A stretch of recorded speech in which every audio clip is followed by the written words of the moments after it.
Hi guys, so I'm Zac Litton. I'm the head of engineering at Telltale Games. I've been at Telltale about 7 years now, so I was there kind of during Back to the Future and Walking Dead and all the series since then, and have kind of been in charge of building our tools and technology and our pipeline and everything we do to kind of go to all of our different platforms. So I'm going to dig into some of that today, and using Batman, the Enemy Within as our example. So I'm going to go through a quick overview of Telltale in case people aren't familiar with it, but also more about how Telltale operates on all of our different platforms, some of the difficulties that everyone will have when they're trying to simultaneously ship games on every single platform, as well as cover our development philosophy. In order to do this isn't just about technology, it's also about the process we use in order to move to all of these different platforms. Then I'm going to show you a few of the technologies and tools that we use in order to do this to make it a little easier, and then follow up with a few practical steps that hopefully anyone can use, no matter the size of your studio, to help you go to more platforms quicker. So Telltale Games, what are we about? We have a lot of these licensed games. Hopefully you guys have played. How many people have played a Telltale game? Hopefully some, yeah. Yay, okay, cool. Keep playing them, they're great. So, that we've done all these licensed games, but, all of our games have a lot of similarities, right? These are all narrative-based games. We have a very core focus on that. Over the years, we've kind of done a few different alterations on it, and we'll continue to try to evolve what it is. But at our core, Telltale is always going to try to make narrative experiences compared to like a TV, movie, things like that. We're also, at the moment, entirely all licensed content. So all of our games are buying into an existing universe, an existing fan base that we're able to use to, tell our kind of unique stories in them. The nice part about working with all these is we get people that are fans of those universe, but we're able to tell our own stories in it. So all of our games, while having licensed ties, have always told, kind of original stories or side stories or other things that are all about those licensed content. We are also digital first. So while we do release retail games, it's usually at the end of a season. All of our titles, Telltale's been very core about being a digital product because it's the easiest acquisition point. It's obviously what all of mobile is. And so while we do have a few retail components, and that is still a part of the market, we're always about digital release first. We're also have been doing this thing called episodic games, where this is exceedingly challenging, and I think it's odd. Everyone kind of 12 years ago when the company founded, people thought this was really going to be a popular thing. Lots of people are going to do episodic development, and it hasn't really taken off to be a huge thing. I think as I dig into how Telltale does episodic content, you're going to see why a lot of people don't do it. It's actually pretty hard to release this many episodes to consistently know they're going to come out and not have too long of a wait in there to keep the fan base interested. There's a lot of challenges to doing episodic, but I think Telltale has pulled it off certainly, I think, better than anyone has been able to do it over the gaming history. We have about 32 series over the life of Telltale, of which I've been there for at least half of them. So it's a bunch of different series that we're able to do. And that's added up to about 118 episodes I was able to count over the 12 years, including in the last couple of years doing 15 and 17 this year. Also, one thing about episodic and Telltale that I think, again, is one that people don't quite know as much is that we have a very live development process. So I think, one way you can do episodic releases, and something that some companies have tried, is you build all of your content up front, and then you just kind of dole it out to people piece by piece. This is not something Telltale does. We are absolutely in the middle of developing one episode while we're doing the next. This is really important to, how the process works, because we're able to get feedback and know, characters that are popular, know kind of how the different episodes are coming together so that we can make adjustments for the benefit of the series itself. And again, this kind of changes the way you have to develop content when it's going to come that often and that fast.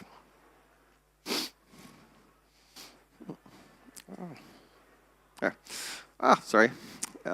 So the other thing about Telltale is we're releasing on all the platforms. So we do console, we do mobile, we do PC, we might do microwave if it starts to get a screen. Pretty much if you can have a game and it goes there, Telltale's going to try to develop on it. And for us, this isn't just when we're looking at these games, it's not just about an Xbox One port or things like that. Our games are actually, when you look at the different SKUs, even much wider than this. Because, you look at something like, Switch, we do a Linux, we just recently released on a cable box, Apple TV, Fire TV, Amazon, we do builds for Good Old Games, we do builds for, 2 or 3 different PC retailers, we sell through our site, we sell through Steam, we go, PlayStation's got European SKUs, American SKUs, so when you get all of this stuff, not only is it, this many all the different platforms that we do, it's also a lot of different builds and SKUs within those individual platforms, which is what makes it hard. So a lot of people that have done, Android development and things like that, you are targeting a lot of devices. It's the same thing even with some of these other platforms. If you really want to try to be anywhere someone can purchase stuff, anywhere somebody wants to consume narrative content, you realize that that's a wide variety of devices. It isn't just about consoles. So let's do some math here to, again, show you kind of the scale of the problem that we're tackling when it comes to simultaneously making all these games. So in a given year, we usually do about 3 seasons, 5 episodes. We typically hit about 8 core platforms. And like I said, with all the different SKUs of it, those are about 22 different SKUs. So if you do a bunch of math here, that means that we're shipping over 500 builds every year that are kind of submitted and approved through processes. So, I think last year we did 644, and this year we're going to do about the same thing, about 600. And those all have to go through, in some cases, approvals and review and things like that. In other cases, they're easier to release. We have a lot of asset packages we use for that. So obviously, some games, an Android might have the same data as another Android platform. So it's about 120 different unique asset sets every year. And we generally make about 9,000 builds put into our QA every year. So we keep those 30 or 40 people very busy. So the way we do this development at Telltale is, it's a little different than some ways you develop it, but I think to try to hit at the scale we're trying to do, you have to do it. So, we have our humans, we build our game in our tool, they have it, and then the game kind of automatically drops onto all these platforms. So people that are developing the content aren't really looking at it and playing it every day on every single device. Instead, we have them all working within our own kind of big tool that we own. That's our own custom engine that they're able to kind of simulate what those different platforms are going to look like, how they're going to feel, how touch controls work, how the different resolutions play. But I think the key is that you're not going to have the cycle where people are going to need to load a build, play a build, test an asset every single time. Instead, you rely that the tool is going to be able to represent all the different platforms effectively, and that's going to be able to get you to go to all of the different ones. And I think this is something that a lot of the, a lot of middleware is covering this as well nowadays, that they're having the tools that are able to do it. So I think a lot of developers can get this, but at the same time, the tricky part is, when the content's got to be a little different for every platform, and so that's the part that, I'm going to talk more about. So Telltale development. Doing all of the above is really challenging for a couple of reasons. One, unique resolutions and pixel density. And I think a little bit more in pixel density than I do in resolutions, because that's kind of what matters for, quality of output of look. But, when we're looking at the different things that we're going to actually target, at the lowest end, some of the Android phones could be 320p up to, 1080 and now 4K on PS4. It's a huge variety and everything in between. There's landscape modes. There's the new iPhone has a new resolution mode. So it's all of these different ones that you're going to have to adjust for and still have all of your UI work, still have all of your all of the different aspects of your game, when you're trying to get the exact same game running on all of these platforms, which is, really what Telltale is trying to do to make sure that even if you play it on your Apple TV or your phone or your Xbox One, they're still getting the fundamental same narrative experience. Obviously, they all have different audio, GPU, and CPU capabilities. This is the big challenging one that we probably spend the most amount of time trying to address is, GPU differences. There is a massive world of difference between the GPU. I mean, we want to think that our phones are amazingly powerful hardware, and they very much are. But at the same time, when you compare it to the rate that the really high-end machines are moving, there's a wide gap in between those two. And there's also a huge gap in even the way that the rendering works on all those different platforms and the different pipelines, and it just ends up being a huge difference. Same thing with CPU, to be able to have multi-core versus single-core. There's a lot of different things that we're having to do, and again, to try to get the exact same game running on all of these platforms and not just, completely lower the bar and crush it. We're not a 2D simple game. We want to have a really cinematic experience across all of these range of devices. One part about going to multi-platforms that probably isn't covered as much is game download footprint. And this is something that we're also kind of always trying to think about when we're trying to get our assets to the right size, right? Like there are, devices that definitely have very strong limitations on what their size is. And so if you, are wasting extra memory on, audio, on less compressed audio, or that isn't going to matter on the audio hardware, those sort of like subtle details can make a big difference in, minutes of download time that are going to matter for your customers. And then as well, one of the unique challenges of this is hardware targets. So, we have some builds like for consoles where, you are guaranteed that one build is going to run on every single, on the exact same hardware everywhere, or, iOS and Android where that one build is going to run on hundreds of different devices. So you have to also build into your ability that, you both have the ability to ship games that will, game content that's going to run on a specific hardware, as well as game content that will run on a bunch of other, variety of hardware, and be able to handle both of those without, too much additional work. So the other big problem of this is just kind of like all of the previous slides, is just the scale. Every single one of our games has about 20,000 assets in it. Every episode has about 20,000 assets. So that's 20,000 pieces of stuff built by people. And that's, that goes into every texture, every mesh, all of our pieces of cinematography or pieces of art. It actually is a whole lot of just data that we're throwing around. So it ends up being about 180 million assets that we're building every year through our server farm. And so it just creates a big problem when you have to catalog, check, organize, and make sure all of it gets built correctly. And trust me, if you have 180 million things you're building, hard drive failure matters. And, micro problems in your build, you will have just regular old failures in that, no matter how much you try to stop that stuff. You just have to be able to catch it. Oh. So the common method that I think a lot of people do when they're going to platforms is, hand reduce and alter per content platform. And I've certainly done this at many different places. This is kind of the first thing you're going to go after. And I want to, kind of in this presentation, discourage doing that as the default option. Instead, try to work more with automation and upfront planning and things like that in order to reduce the need for this very kind of messy experience that you're going to get. When you're hand reducing, it ends up being very difficult for handcrafted experiences, right? If you're going and you're trying to recreate something, it's like a copy of a copy of a copy, you're going to lose that original authorial intent if you're, not actually trying to have it all happen at the same time and you're kind of porting from one to one to one. If you spend a lot of time, you can do it, but it's definitely makes it harder. It's exceedingly art intensive, actually, to do this as well. That if you're going to say that, my assets on mobile need to be hand built for mobile, and every single asset, like I just showed, we have 20,000 assets per game. That's just incredibly impossible to do if you're going to, basically say that every asset has to be built for your target platform. So we want to try to avoid that through the use of automation and other techniques as much as possible.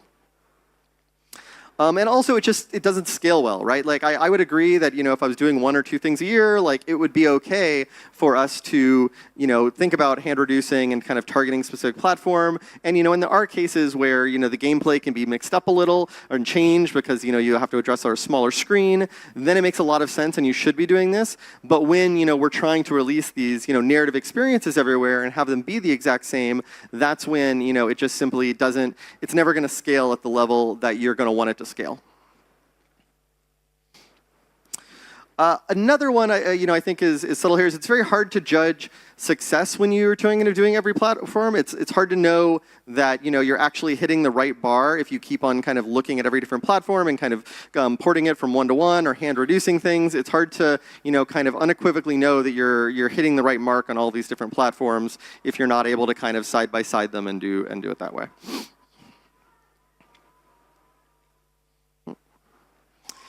So the philosophy Telltale takes to do this, which has really been a lot of this was when I started at Telltale. We had a lot of these core philosophies, but it's really truly evolved in the last probably 3 or 4 years for me, trying to grow at the studio and go from smaller to much bigger and handle this giant amount of work. So here are kind of the ways that Telltale tries to address this problem and tries to get more and handle all of kind of the messy stuff above.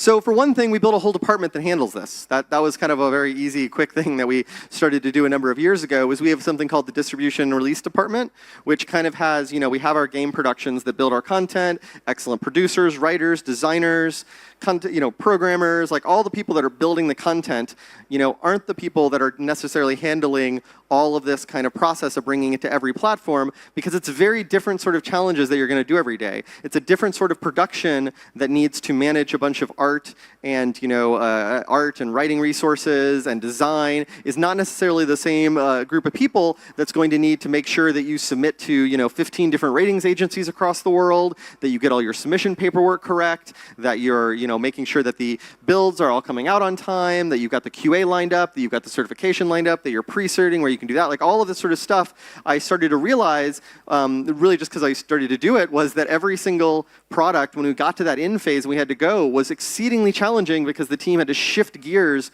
so substantially from building creative content to shipping on all these platforms. So we just created a separate department that handles it, and while they work very closely with the main game productions because there's a lot of crossover in performance and things like that, fundamentally they're their own producers, QA engineers that work just on the support of this, that are trying to do all of this development.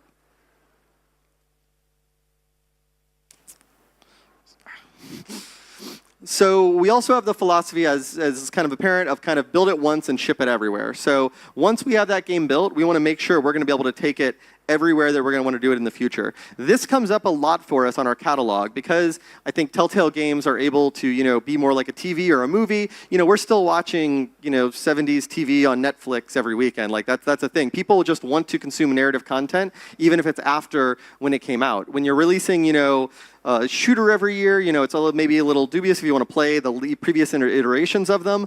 But because these are stories, we really know that people are going to want to play these on new platforms all the time. So we want to build a system where we can just build it that first time and then guarantee if we plug in the right bricks, we're going to be able to ship that on any new platform. And this has definitely come up as we've gone through.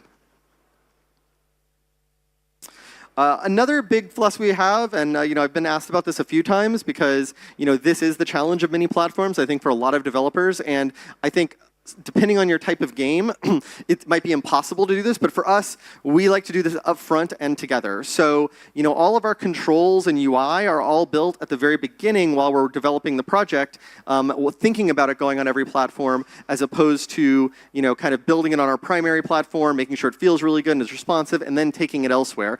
Instead, we can get ourselves, a touchscreen laptop, and we can make sure that you're able to practice touchscreen and do that on those. And really, if you look at, a touchscreen laptop these days, they can have a controller plugged into them, they can use a mouse and keyboard, and they can use touch controls. So you really, if you're going to support any of those devices to the fullest extent, which are kind of every laptop you're going to buy these days, you already need to support all three of these modes. And the way we do it is we kind of have it just automatically determined, but we really want to try to do that up front as opposed to later.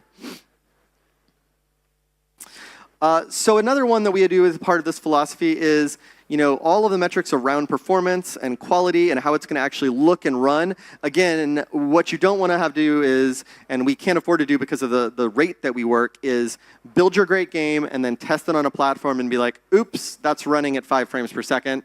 Okay, let's throw it in engineering, let's throw it back to art, let's try to get it to run. Like, that is never going to work if you're going to work at the sort of scale and the amount of games and all this stuff. And really, I would argue at any place it's just not a good strategy because you're kind of wasting a lot of resources when, if instead, at the very beginning, you are able to generate metrics and plan really carefully for what you are going to build, then you're really not going to have that sort of issue. And so part of the way we're going to do this is to work on all these up front.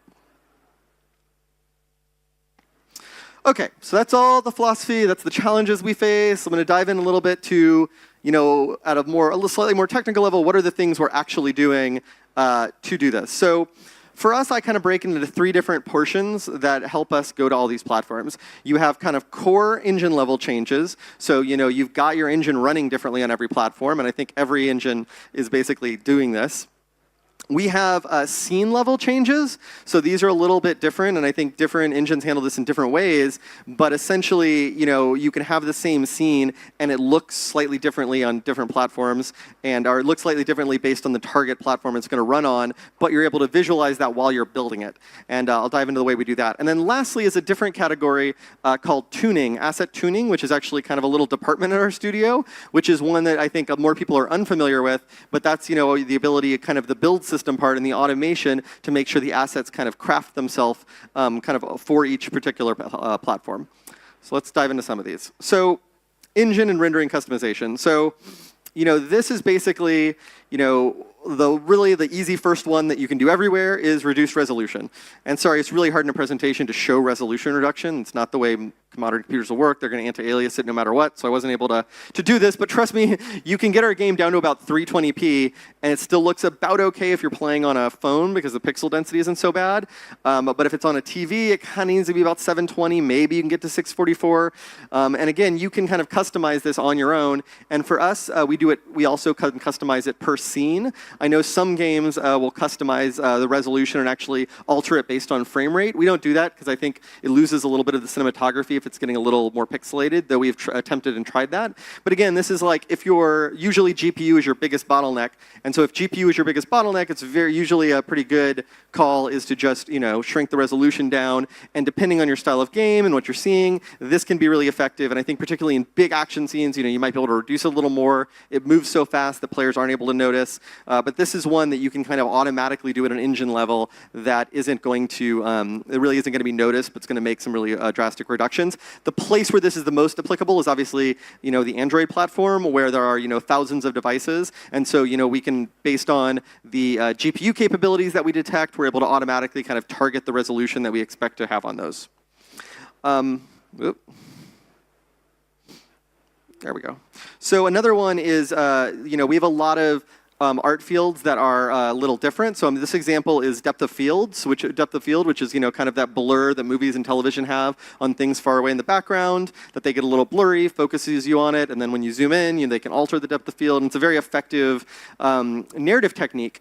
And but it's also one that I think is really nice because it's kind of expensive actually to do depth of field on some. So we have a lot of these things like blur, HPIO, and there's probably 15 or 20 of these rendering techniques where automatically the engine's trying to change them for you automatically. So for depth of field, for instance, here, we actually support 3 different levels of depth of field where we turn it off on our very low-end devices, which again, you're losing a little bit of the cinematography, but on some devices, it's just not going to be able to happen. And if you're looking at it on a tiny phone, you're not going to really be able to notice, as opposed to a big TV, where yes, you're definitely going to notice on your TV the depth of field. So it's one of these, little trade-offs, like how much are you losing of your story if you're losing depth of field in this?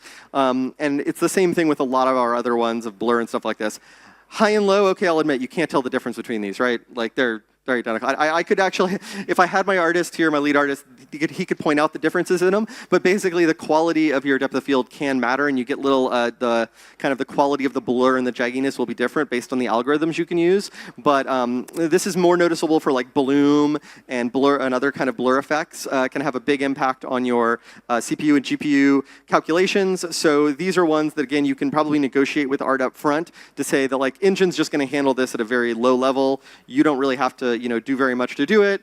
Just this is going to be either on or off on these platforms. Some people have stuff like shadows or lighting where they'll just say it's going to look at this different lighting another way. For us, lighting doesn't fall into this category. It falls into another one because, again, lighting is one where it makes such an impact that we didn't really feel like we could automatically make any reductions on it. But honestly, this is the easy stuff. That every engine's going to do. Kind of comes for free. It's not really going to take you very far, but that's the stuff that you can kind of focus on and get pretty easily. So scene level differentiation. So and what I mean here, I kind of have to explain, but it's we have a single scene, right, of our game, a single, scene of something going on. It's going to have multiple asset levels based on the type of thing we're doing. So for us, we choose 3 different lighting types. So we have kind of low, medium, and high lighting. And so in low lighting, for instance, there's 0 dynamic lighting. You have to end up baking most of your lighting, but you do get a couple of objects that can have light coming on and off. You get no shadows on moving objects, but you can get there's a couple of very low end for our ultra low end rendering.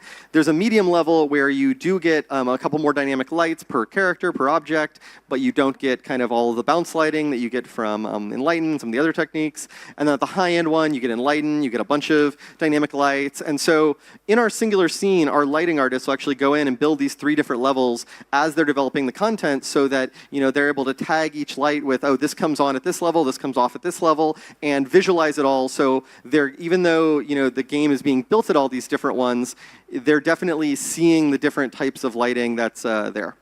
So that's definitely a big one. Lighting is really one of your biggest costs. I think the thing I'm differentiating here from the way you would do it in other ones is, again, you could build your beautiful lighting and then have somebody else come in and be like, okay, now build your mid-range. Nope, now build your low end. And I think if you're looking at really dramatic content that you want to look its best, you kind of want to do that all at once. You kind of guarantee all 3, even though the visual quality isn't as good, that they all 3 are looking really good at the same time. Plus your head's in the scene, the cameras are changing, all of that you can do when we're doing this level.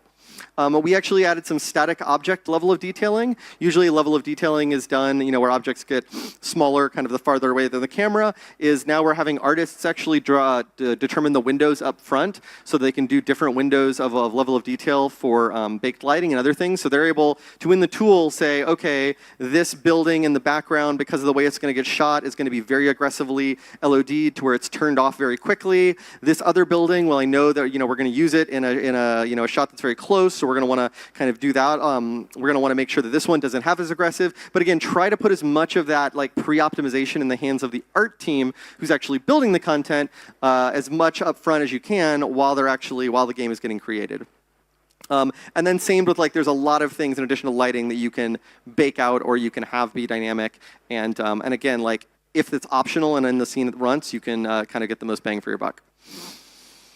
The other one is optional content, and this one, again, is kind of challenging. So this is crowd scenes, for instance. If you look very subtly on the difference between some crowd scenes and Telltale Games on phone versus versus the high-end PC and things like that, we will actually turn off some characters. There will be people that the extras aren't standing there, things like that. These are really kind of difficult as well, because if you're trying to create an experience where there's a big rush or there's a fire or something like that, being sparser is going to have an impact. But I think as long as you build all that stuff up, then you're going to be okay.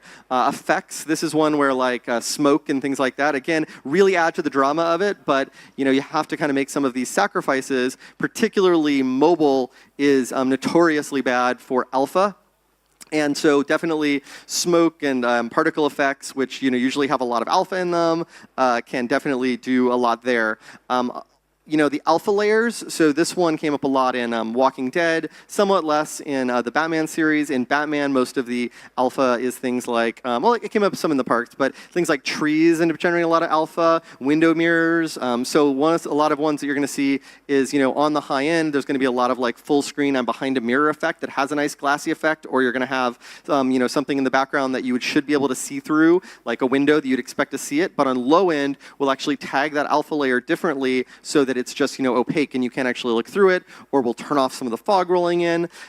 All of this stuff, though, I think the one key you want to tie into it is give yourself preview modes up front. It's not terribly difficult to build these in, to just have a little button, and this is what we do, a little drop down that's like, okay, go into iOS mode, go into Android mode, go into this. And so you're looking at the scene, what are the things that are going to be removed, what are the things that are going to be tagged. You're looking at it up front so that you're still getting that, you're still getting the emotion of your scene and your game and everything kind of called off.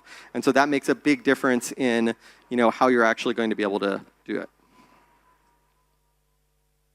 And one more thing I would say on this is, I think this is something that I think is pretty hard to do in a lot of modern engines, just because there aren't a lot of systems. I think most of them, will specialize a scene for a different platform, and specializing a scene, while possible, I think is pretty tough from a practical standpoint, because if you end up making any alterations, you have to kind of chain them down a series of scenes.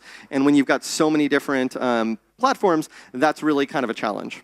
I think that that's one I think that'll apply to most engines. So tuning.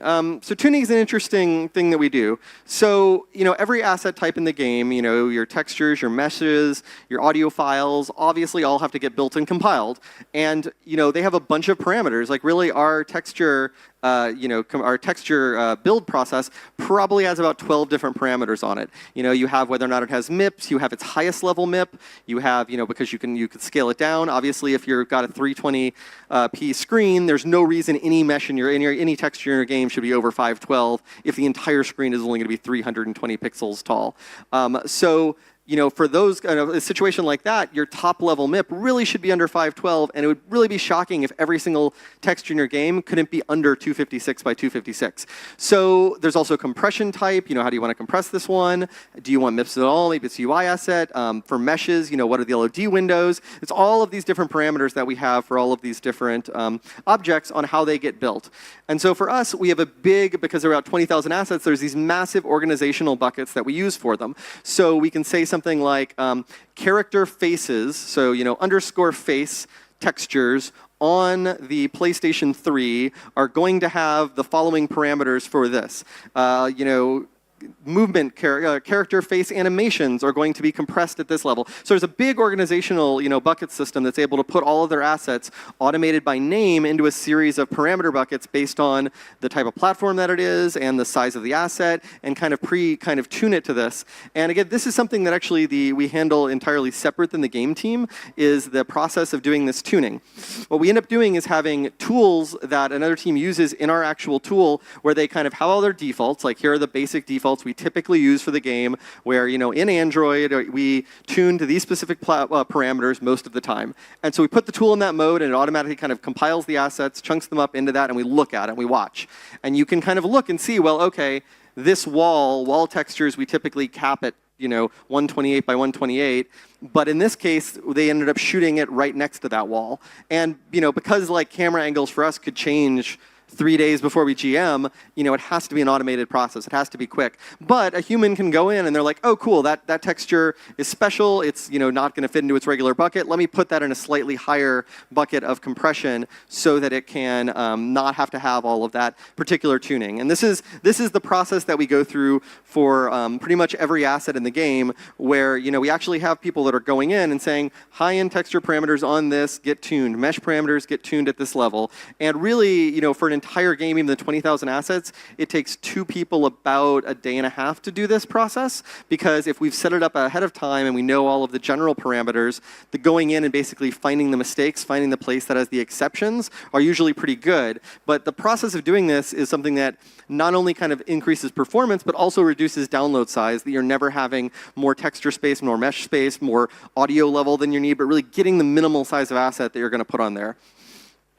So for all of us, that then goes into, like I said, a massive server farm. And for us, we use kind of a big shared cache for this. So we have, I think 16 or 18 different machines that are kind of constantly running, churning on these 22 SKUs every night, kind of always building every single platform for every single one of our games and every episode in development. And, has kind of a massive, 20 terabyte server hard drive space that's able to then cache all this. So if we've ever built that asset, add its particular revision in this particular tuning parameter, it knows to grab it from the cache, otherwise it doesn't. So that when you do have these massive builds, if you built them entirely fresh, it might take 16 hours, to build the whole thing. But because we have all the caching, and typically assets don't change entirely all the time, you can usually get builds down to about 20, 30 minutes, which is mostly just looking at the assets that have changed since last time, rebuilding them, and then going in and doing it. And this is the kind of system that we have of our data that is to kind of get all of this automation and all this tuning, get all these parameters and all these assets built and thrown into it. One of the questions I get is, is this some magic build software you have that does all of this great stuff and they can just pick up the package? Sadly, no. I mean, I've used all of these things. We've used Jenkins, we used BuildBot in the past. I think we're using Bamboo now. Anything will work. Really, the stages of this that are complicated is not the important part. Really, whatever your build engineers want to use, that's what they should be using, because there's no reason that you should use anything specialized for this. It all kind of works the same. The really hard part is not that. The hard part is, how do you categorize assets? How do you attempt to build them? And then maybe a little bit of the caching. That's where most of the work goes that you're going to do when you're kind of engaging in something that's going to work on all this. You're not really going to spend your time worrying about what build software it is. It's all kind of the same to me, as long as it is kind of accomplishing its basic goals of being able to do it. Asset definition and preparation is where all of your real work needs to be in order to do this. Defining what's going to happen to the assets, making sure you're prepared. So, doing all of that cool stuff and all the automation, it will actually get you the game. It'll get it customized for the platform, get you the base experience, all that stuff. The issue is it doesn't do it fast enough. If you have to do all of that different process, it's still going to be pretty slow, because fundamentally you still have people kind of editing the games doing it. We have a very quick release from our GM to our release cycle. Is a very short amount of time, given how many episodes and how many platforms, and consumers, they want that next episode. That's the thing of giving it all to them, is they're going to definitely want to get it as soon as possible. So this is where I always go back to the humans that are originally building the game, because those are the people that are going to be able to make the most impact here.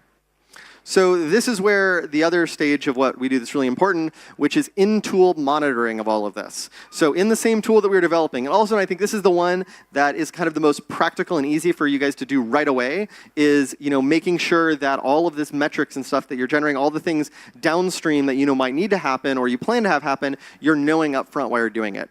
So one of the things we do is we plan our scenes pretty explicitly. Even in the writing stages, we're meeting with our engineers and our writing team for them to pitch us the scene and be like, okay, Batman's going to swoop down. There's going to be this awesome tank that comes in, and they're going to blow up the whole thing. We're like, whoa, we're never going to render that. That's impossible. So we just want to work out front to be like, okay, cool. You want big, screens? Well, that's going to be a render to texture. That's pretty expensive. Could you not put 12 characters in front of it?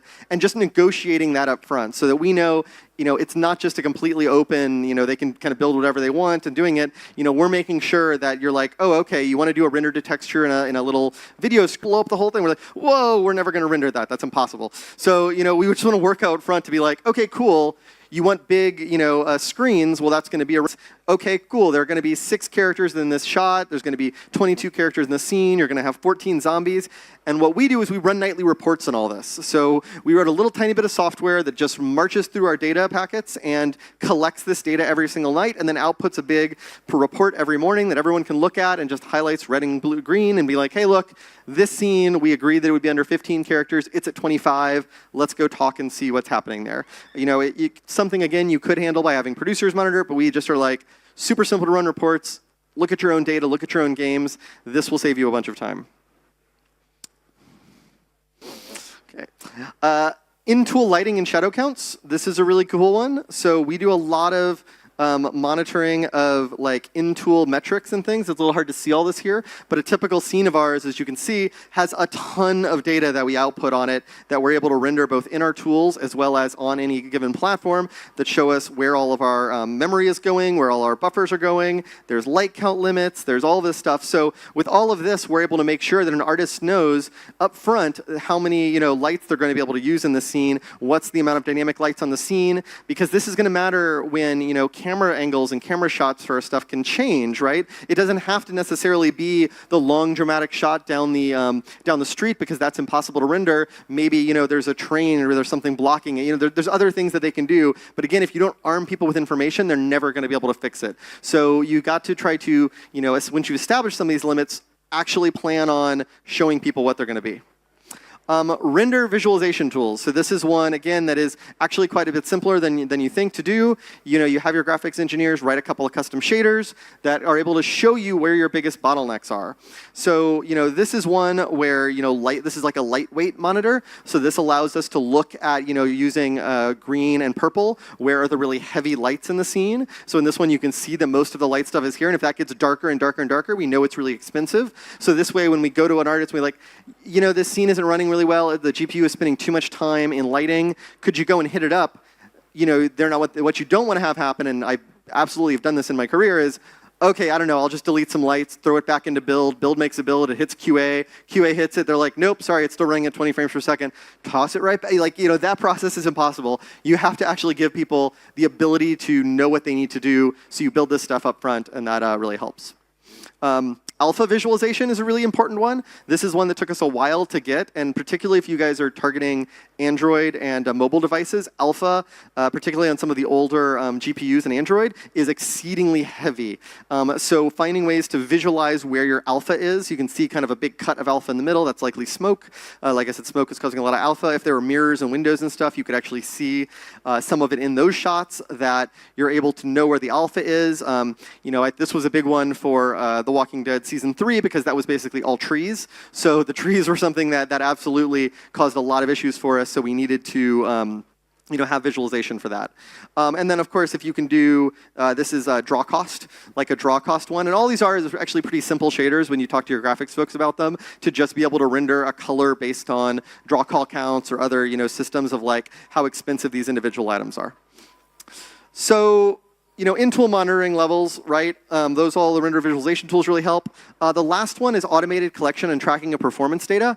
This is one that could be a little trickier depending on your engine, but if you look at performance data as basically events that come out, which is what I look at it as, we kind of generate in the same way that you might track, what a player is doing in your game or like all that sort of stuff. We're tracking when our performance dips, and then when it does, we kind of push out an event to our server that's, hey, your performance has dipped, it's under 20, you're spending 80% of your time on the GPU. So in addition to all of this, we're looking every day at big charts that show us every cutscene in our game and basically where all of the render levels are at on it. Like, so I don't have to be like, yes, please hand me this, this mobile device. I want to look at where performance. You're like, no, I'll just pull up the metric and I'll see exactly what are the systems in the game, and I can go immediately to the team, or I can go to my engineers and be like, oh, could you look at X or Y scene? We know it's not running very well.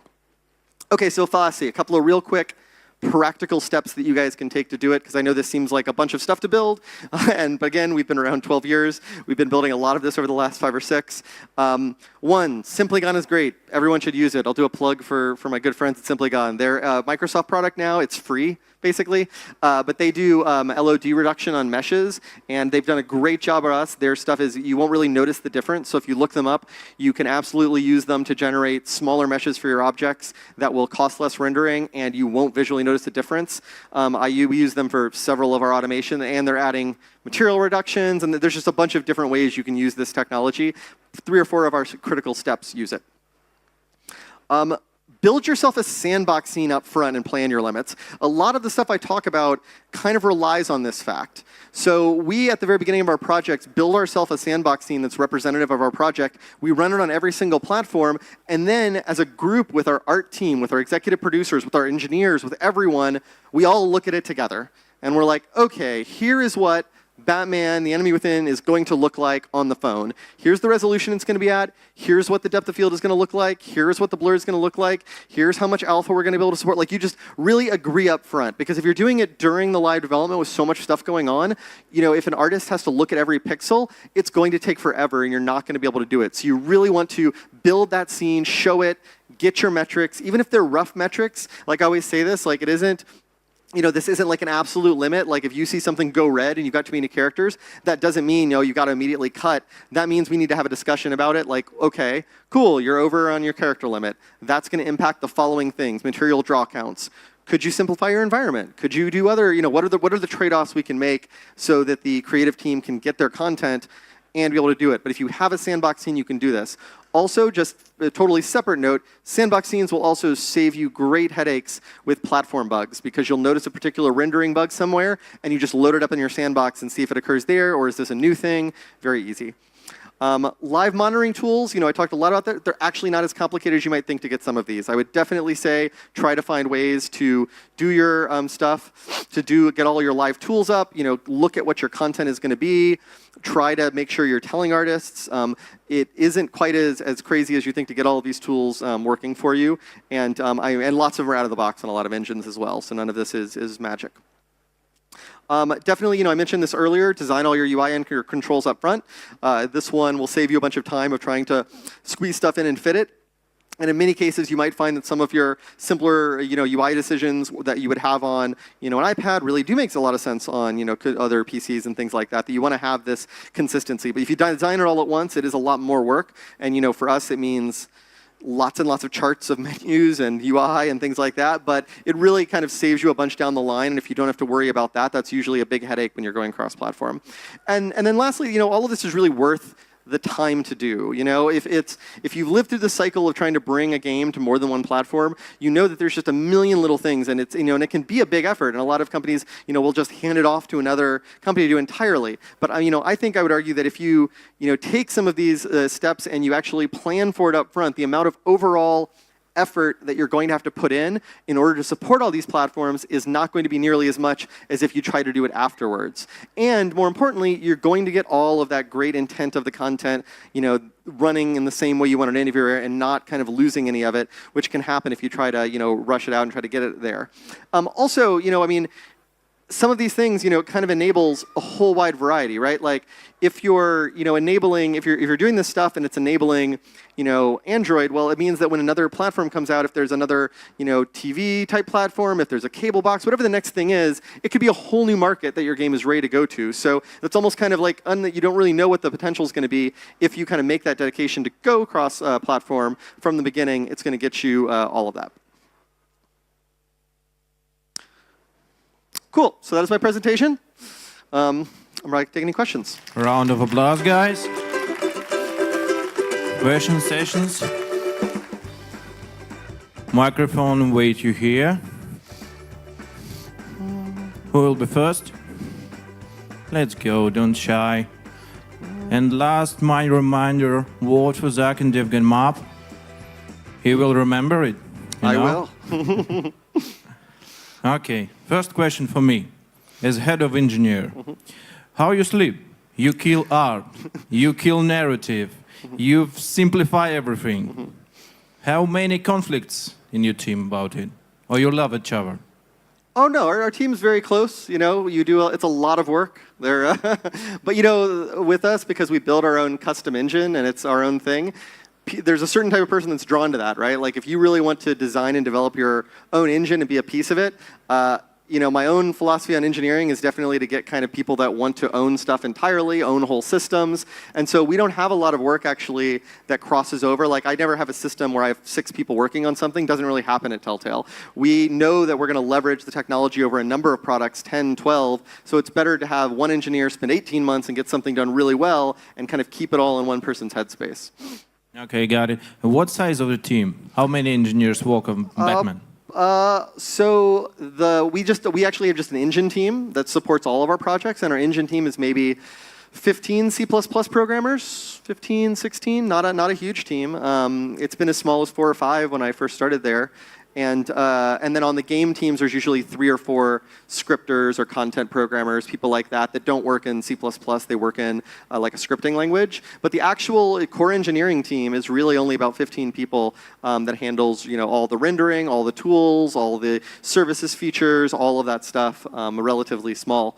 And I have 2 or 3 QA engineers that help out, people like that. Lots of build engineers, 4 of those. Okay, and what release plan on the microwaves? Next year? As soon as they get a little better of a GPU in there and they can render it, we'll be there. Next question. So I have 2 questions. The first is why are you limiting the MIP levels for the textures? That will be a quick question. And another, you partly answered it about the scripting language. What kind of scripting language is it? Is it imperative or is some kind of Telltale language? Lua. Oh, Lua. Okay. So Lua on the language. So with textures and MIP levels, what we are limiting is actually the top level MIP is the most important one. The underneath, you're kind of like, do whatever you want there. It's what I really meant was that, you should always be like every platform has the different top level MIP and we just kind of reduce it to the smallest possible size. And then at some level it gets so small, you're like, you don't need anything. And like, it doesn't really matter. But we usually just limit the top level. Cool. Thank you very much for the presentation, Zac. I had a question about how much time do you spend in art pre-production, and how fast can you implement those like unique elements of art direction, for example, like deep shadows in Wolf Among Us or oily painting look in Game of Thrones? Yeah, so those typically we start maybe try to think of it for Batman, which did some line rendering, or the Wolf. Probably, I would say about 9 months before we start shipping. So that sandbox scene we're talking about is usually also like an art viz representation. So we usually like try to combo those together. Ideally about 9 months before you ship, so you can lock down your features about 6 months before you ship and have all your rendering set. I'll be honest, sometimes it's much, much sooner, depending on the project. But in an ideal world, yeah, about 9 months before we get started, we'd like to have the look set. Even sometimes, like I think for things like Game of Thrones, the look was set, can be set kind of painted over artistically, and then you're like, cool, we've decided 9 months ahead of time this is what the look is artistically, and then you spend the next 6 months with your engineering team trying to get the best fidelity of that look across all platforms. The Game of Thrones is probably the biggest example of that, where the like painterly style was very challenging to get that running and looking as good on a PS3 as it did on a PC. And so even though the art style we decided up front, we had kind of the rough rendering that we wanted, but it took a lot of time right up to the shipping to actually get it running appropriately on all the platforms.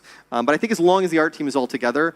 For Wolf, yeah, that one we built in our engine pretty quickly because but again, we kind of roughed out what the line edges would look like, and then we spent a lot of time after we decided getting inverse lighting shadows and kind of some of the other kind of deep stuff, the one to look like a comic book style in there.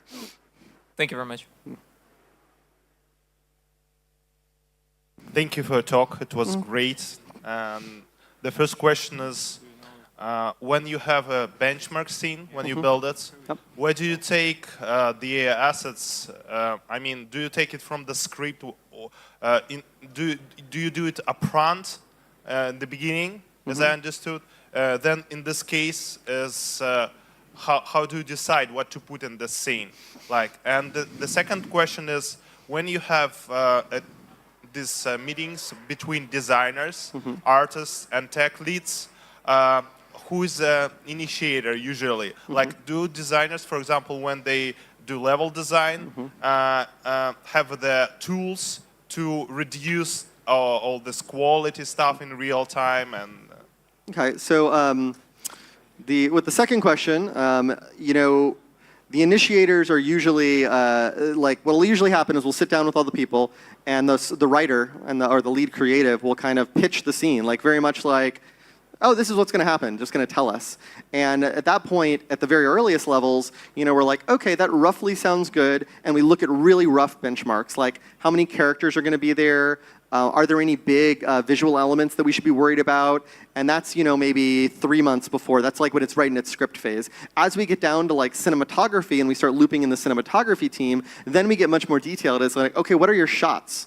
Oh, cool, your shots are down this. And so at that point, they're not really using the live metrics. The live metrics are usually occurring maybe like a month before we actually ship, like very close to ship where, you know, we built our set and we're actually doing the actual scene and we're putting things together and we're petitioning around. That's where all the live tools make a difference. But much earlier, it's more of just kind of a common communication. So we get kind of in that rough benchmark.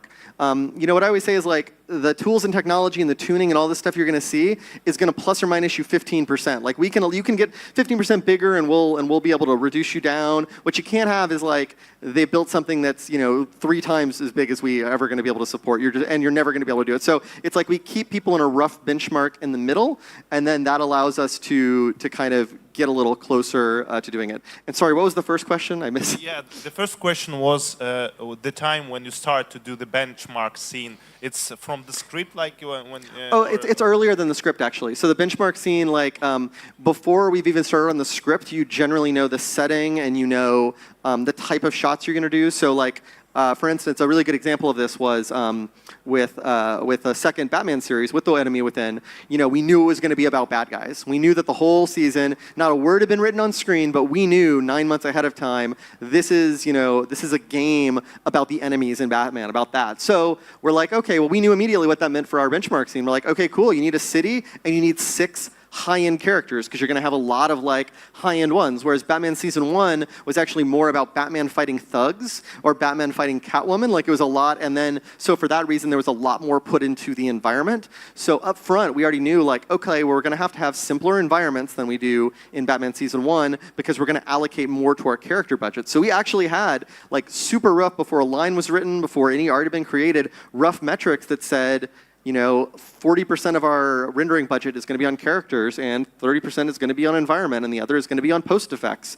And we really wanted a lot of, Batman's a very post effects heavy game. So, you know, like you can make those negotiations knowing the type of game you're going to make very, very early before they even get down to the details. And so you can build a sandbox scene off of that, particularly if you have either existing assets out there. You know, for us, an existing asset is all, like rendering is all about, you know, material, draw call cost and things like that. And even if I ripped an asset off of, you know, the internet and threw it in an engine, like that could still give me, even if it's not the right art style, the approximate level of rendering that you're going to do. Same thing with like character vert counts and character material counts. Like you can usually get to an approximation without really even have to spend any money.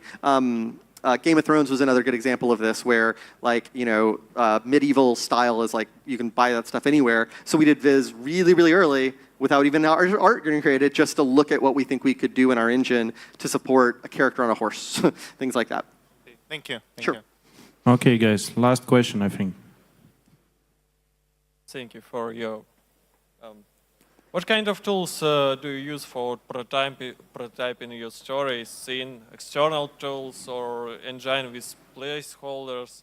How many people need to use it? So everyone in the studio, except for like, you know, finance and HR, uses our own internal tool. Every line, every bit of words that are written, like we have a script tool that actually does our own, that you write scripts in, so nobody uses Word doc. They use our own tools to write scripts. They use our own tools to stub out the game. Everything is in engine and in tool.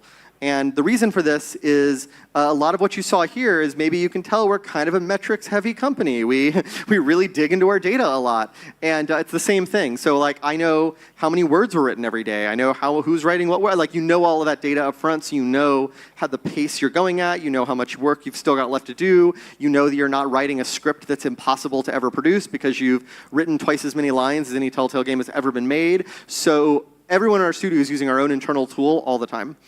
Basically, yeah, from the very first, like as soon as you step out of the room with a, like, we have a story idea, we're bringing up files that represent our game. We've thought about things like storyboards and stuff like that, but to be honest, they're slower than the tools. Like the act of somebody writing it out and putting them up, because they can't change easy. You know, you can't alter art in the way that a game engine works. Like, game engines are kind of phenomenal for prototyping, right? Like, that's like the best thing that they can do, is you can get your eyes up. As a lot of you guys know, as indie devs, like, getting your game ideas up, getting it from your brain into the screen as quick as possible is amazing. And so for us, we lean really heavily into that at our studio as well. Like, as soon as possible, get it in your tool, start looking at it, and then we'll start to know what it is. And then when we make changes, it's all there in the whole history. Cool. Thank you. Great. Let's thank Zac again, guys.